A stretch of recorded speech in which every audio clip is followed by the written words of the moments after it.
الو. ايوه انا بيل. قولولي ايه المشكله؟ عندكم بنت مش بترضى تخلي اخوها الصغير يلعب باللعب بتاعتها، وكمان مش بتلعب معاه وتزعقله وممكن تضربه. اسمها ايه البنت دي؟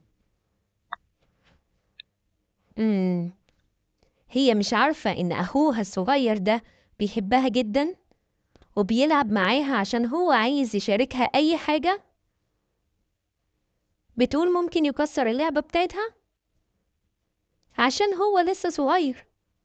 يبقى الأحسن نعمل إيه؟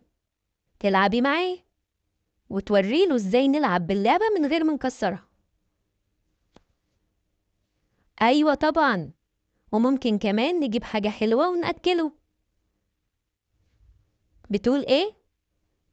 هتلعب مع أخوها ومش هتضربه تاني أبدا. خلاص اتفقنا. لو ضربت أخوها تاني كلموني وأنا هاجي أخده عندي عشان ما تلاقيش حد تضربه خالص. مع السلامة.